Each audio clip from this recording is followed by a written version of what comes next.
오랜만에 아주 익숙한 곳으로 이렇게 왔습니다. 마치 집에 온 기분. 집에 너무 오랜만에 온 거 아니에요? 서운해요. 조합 보시면 아시겠지만 오늘의 영상은 채도벌 커피 COC 편이고요. 저희가 11월인가 12월에 캠핑편 하고 정말 오랜만에 서로 바빴습니다. 저보다 더 바쁘셨던 것 같은데 저는 이렇게 오매불만 기다리기만 있었는데 오실 생각이 없으신 것 같더라고요. 저희가 또 축하할 일이 있지 않습니까? 아이고 아닙니다. 축하합니다. 얼마 전에 2월에 인천 송도에서 진행했던 로스팅 국가대표 KCRC에서 대표님이 첫 진출인데 그것도 무려 직화 로스터기 그나마 이제 디드릭으로 반열풍을 쓰시다가 완전 새로운 스트롱홀드로 도전을 하셔서 결승을 이제 네, 감사하게도 그렇게 됐습니다. 근데 뭐 축하할 일까지는 아니고 좋은 경험 아무튼 감사합니다.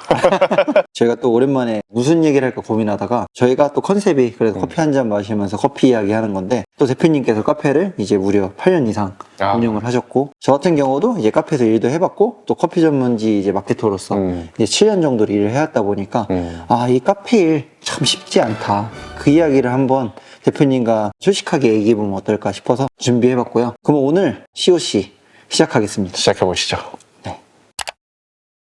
이제 한국 카페가 이제 10만 개가 넘었다라는 얘기가 나올 정도로 너무 많아요, 진짜. 네, 정말 많이 오픈을 하고 실제로 작년 같은 경우는 제가 봤던 데이터로는 한 달 평균 1000개가 넘게 문을 닫아서 작년이 진짜요? 이제 12,000개 이상의 폐업을 했었다라고 하더라고요. 그래서 그만큼 많이 열고 많이 닫는 게 카페인데 대표님 같은 경우 이제 카페 창업을 하셔서 무려 8년 이상을 하시게 됐는데 카페 창업하시면서 좀 어떤 게 힘드셨었어요? 제일 어려웠던 건 사실 비용이죠. 인테리어나 자리를 구하는 데 들어가는 그런 권리비나 아니면 보증금. 좋은 주인분을 만나야 오랫동안 잘 할 수가 있잖아요. 또 좋은 주인을 만나는 게 쉽지가 않아요. 그렇다고 내가 다 매입을 해서 이렇게 하는 것도 쉽지 않고 그래서 그런 것들을 일단 시작하는 게 제일 어려운 것 같고요. 공간을 구해서 계약을 하면 그때부터는 진짜 어떻게든 죽이 되든 밥이 되든 해야 되는 거니까 그러면 또 시작이 되는 것 같고 그렇습니다. 대표님 같은 경우는 하우스 오픈하실 때는 직접 다 관여를 하셨잖아요. 돈이 없어가지고 90%는 직접 다 시공했고요. 이제 한 10% 정도 타일이나 철거, 나무바닥 시공, 창틀 껴넣는 거 이런 거 다 직접 하고 테이블도 다 직접 만들고. 저는 이제 카페에서 바리스타로서만 일해봤는데 직접 운영하시면 어떤 점들이 좀 보통 힘들게 느껴지나요? 처음 제가 오픈했을 때는 직원도 없고 혼자 일을 했고 파트타이머도 처음에는 아예 없었어요. 혼자 오픈부터 마감까지 하는데 일단 체력적으로 굉장히 힘들어요.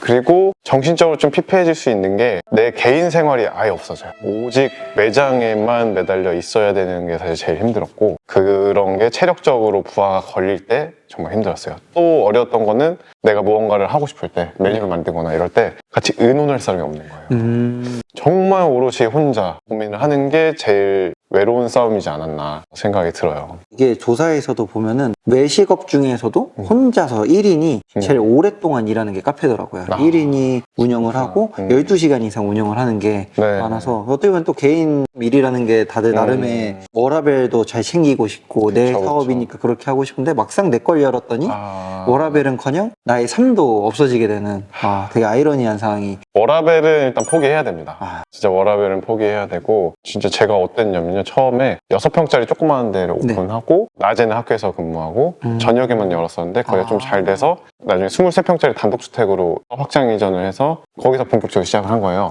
근데 로스팅도 하다 보니까 1시에 오픈하고 밤 11시까지 영업하고 마감하고 나면 12시가 좀 넘어요. 그러고 나서 로스팅을 하고 가요. 로스팅하러 가서 예열하고 나면 1시 정도부터 로스팅을 시작하는데 한 15배치 정도를 했거든요. 그러면은 4시 반에서 5시 반 사이에 끝나요. 집에 들어가면 이제 해 뜨는 걸 보면서 들어가는 거예요. 그리고 6시쯤에 자고 또 12시쯤에 일어나요. 그러니까 6시간은 자요. 근데 18시간 일해요. 그 생활을 제가 한 3년 정도를 했어요. 그렇게 하니까 이제 하면서 점점 파트타임이 1명 생기고 2명 생기고 3명 생기고 4명까지 생겼다가 이제는 직원이 있어도 되겠다. 이게 잘 될 걸 예언하듯이 알면 처음부터 직원을 쓰면 너무 좋죠. 근데 그게 아니니까 일단 나를 갈아 먹어야 돼요.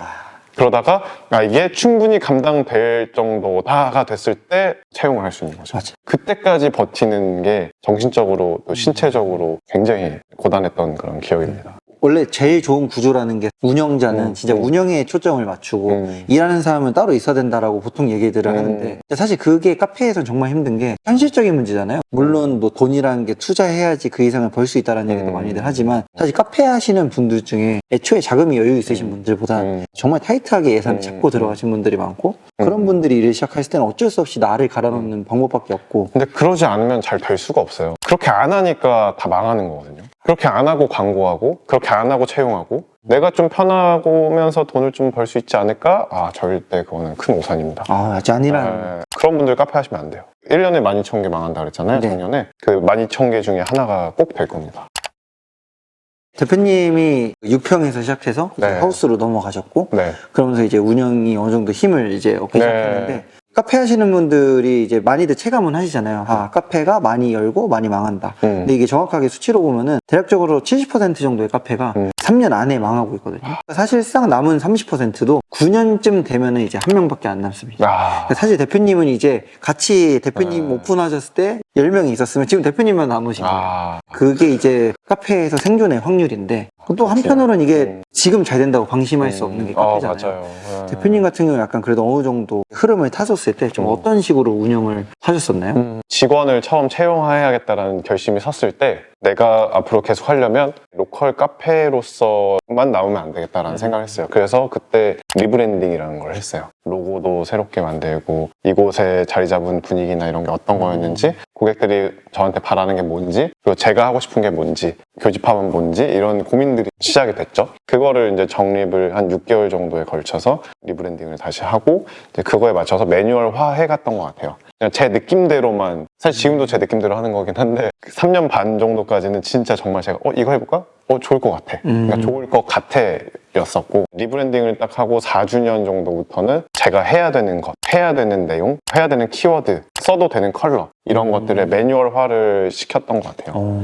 그렇게 하니까 그때 힘을 좀 많이 또 받았어요. 물론 그걸 하면서 비용이 굉장히 많이 들어갔는데 제 투자였죠. 그렇게 하면서 이곳이 잘 되고 이곳이 성장을 하고 있구나. 더 이상 동네 카페보다는 하나의 브랜드로서 자리 잡으려고 시작을 하고 있구나 라는 느낌을 주려고 애썼고 그렇게 다행히 좀 잘 자리 잡았던 것 같아요. 맞아요. 저도 대표님 처음 뵀었을 때 제일 인상적이었던 게 카페 대표님들 오셨을 때 명함부터 일단 그때 달랐잖아요. 그때 뭐 이탈리아 디자이너 분인가? 막 하셨다고. 한국 분이신데 네. 이탈리아산 디자이너 어워드에서 수상을 저희 브랜딩한 걸로 하셨어요. 그 명함에서 되게 홈 모양의 맞아요. 네, 그걸로 주셨었고 원래 여기 하나가 있었는데 없네요.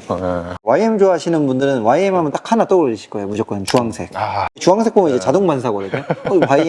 YM인가? 근데 이렇게 각인시키는 데까지 힘들고 고된 길이었습니다. 뭘 해도 주황색만 써야 되고 주황색만 고민해야 되고 그랬던 것 같아요. 리브랜딩이라는 거 저도 많이 말씀드리는 게 보통 운영하다 보면 이제 어느 정도 해이해지는 좀 타이밍이 오잖아요. 나 이 정도면 잘하고 있는 것 같은데. 근데 저는 YM에서 가장 큰 장점 중 하나가 그거라고 생각했어요. 매년 계속 고객과의 소통을 시도하는 거예요. 몇 주년이 됐었을 때 그런 이벤트하고 그것뿐만이 아니라 뭐 시즈널에서도 예를 들어서 이번에도 발렌타인 기념해서 또 위스키 넣어서 아일리시 쇼콜라 제가 따라 했었거든요.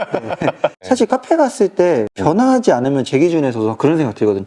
이제는 좀 다른데도 궁금하다. 근데 뭔가 다시 계속 가게끔 되는 이유는 이 카페는 왔을 때 항상 똑같은 것 같지는 않은 그런 점들이 되게 대표님이 잘 만들어 놓은 구성이었던 것 같습니다. 이게 앞으로의 가장 중요한 키워드는 고객 경험이라고 생각을 해요. 운영하는 분들이 이렇게 많이 생각하죠. 우리는 새로워야 되고 뭔가를 준비해야 되고 계속 바꿔야 되는데 이걸 왜 해야 되지? 라고 생각을 많이 해요. 근데 제가 생각했을 때 그거는 고객들이 새로운 경험을 할 수 있는 무언가를 우리가 제공을 해줘야 돼요. 그래서 메뉴로서 단순히 맛있다 하고 끝나는 게 아니라 이걸로써 내가 오늘 새로운 경험을 했어가 돼야 되는데 예를 들면은 올해 구정 때 메뉴에 맞춰서 했던 청룡 밀크티 같은 거 있었는데 거기다 파란 색깔 색소가 조금 들어가고 밀크티를 우려서 거기다 우유를 넣었을 때 이렇게 섞이는 걸 직접 해볼 수 있는 그런 경험적인 것들 말씀해 주신 것처럼 매년 저희가 하는 그런 N주년 행사 새로운 컨셉으로 작년과는 다르게 더 좋은 경험을 할 수 있게끔 해드리는 그런 장을 열어드리는 게 중요한 것 같아요.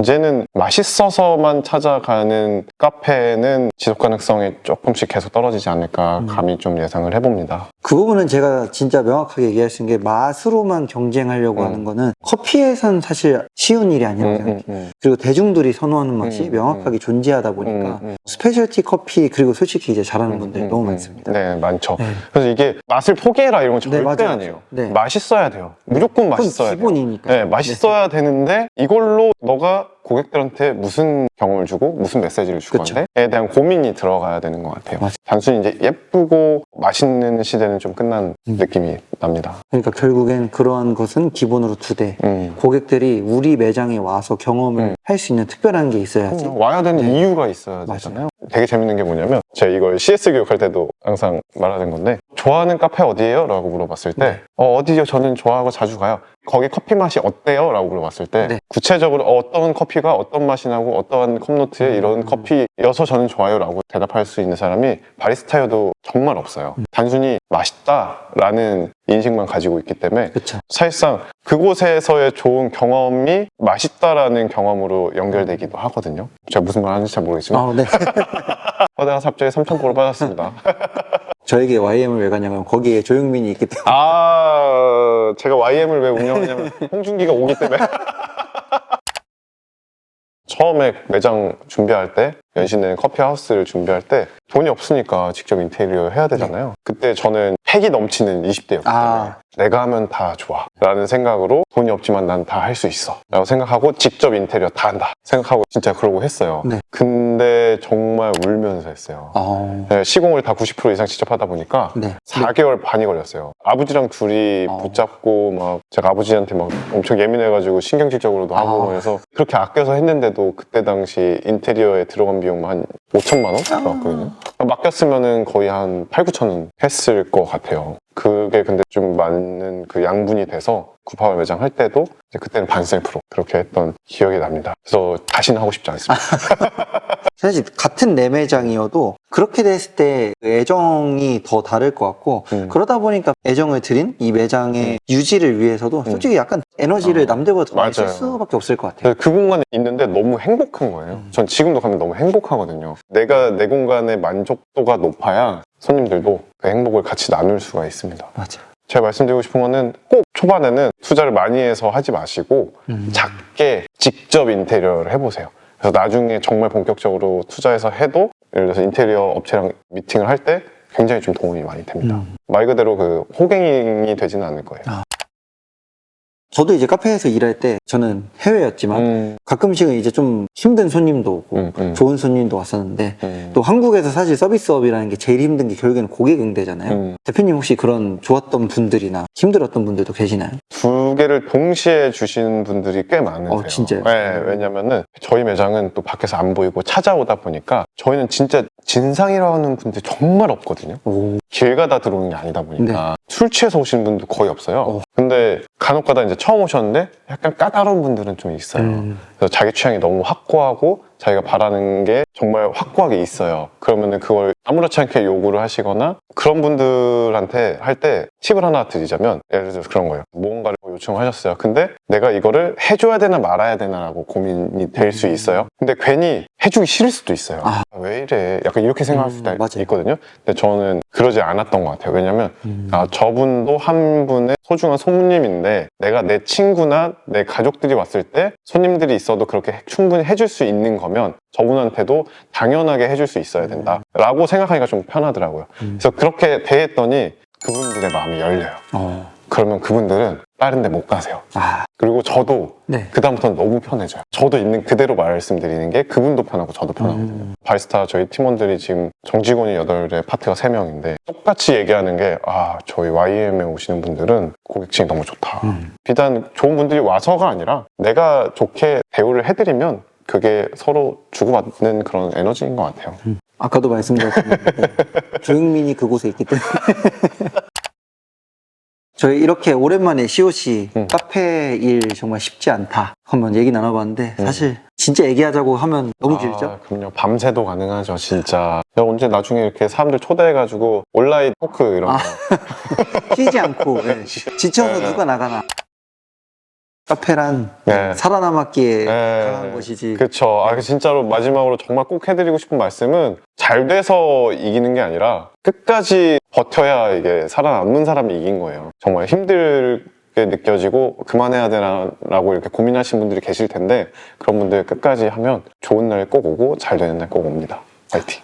그러면 저희가 마무리하기 전에 네. 지금 이 영상이 올라가는 게 아마 4월 26일 금요일 아마 이쯤 될 거라고 예상을 하고 있거든요. 네. 저희가 5월에 또 조용민 대표님과 네. 특별히 하는 게 있잖아요. 저희 커디터 콜라보레이션 저희가 네. 첫 주자가 이제 방이슨 프로젝트의 박상아 네. 대표님이었는데 저희 캠핑 멤버들입니다. 5월에 두 번째는 바로 네. YM 커피 프로젝트 조용민 아. 대표님과 함께합니다. 네, 기다리고 있었습니다.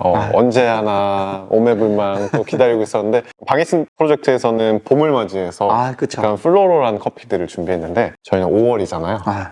이제 여름이 본격적으로 곧 시작되기 직전이잖아요. 굉장히 주시하게, 팝하게 네. 그런 가향들의 향연을 한번 보여드리려고 합니다. 그래서 어떻게 보면 맛을 봤을 때 캐릭터 분명하고 네. 한국인들의 이 얼음, 아이스 사랑을 아주 제대로 경험하실 수 있는 이번엔 무려 저희가 스페셜 블렌드도 3월에는 하나였는데 이번에 무려 2개 준비해서 두 번째니까 2개는 해야죠. 세 번째 주자가 아주 부담스러울 것 같아요. 세 번째 누구죠? 딱 눈 감고 마셨을 때 이거 주스 아니야? 라고 눈 뜨면 커피인 그런 느낌으로 한번 준비해 보겠습니다. 저희 5월에 그래서 조용민 대표님과 함께 CC 두 번째를 시작을 할 거고요. 그리고 5월에 또 게스트 바리스타도 대표님이 정말 많이 지금 양해해 주시고 저희 배려 많이 해주셔서 진짜 재밌는 거 한번 준비하려고. 근데 너무 많이 오지 마세요. 오시면 개이득이기 때문에 많이 오세요. 5월에 또 조용민 대표님과 함께 또 재밌는 커디터 콜라보레이션 진행해 보도록 하겠습니다. 기대해 주십시오. 대표님 저희 오랜만인데 인사 기억하시죠? 그럼요. 이제 좀 각인이 돼서 할 수 있습니다. 그러면은 저희는 또 한번 다음에 더 재미있는 주제로 COC 돌아오도록 하겠습니다. 네, 진짜 조만간인 거죠? 조만간이죠. 또 이렇게 너무 텀 길면 서운해. 조만간 다시 돌아오도록 하겠습니다. 그럼 투비 커피 뉴.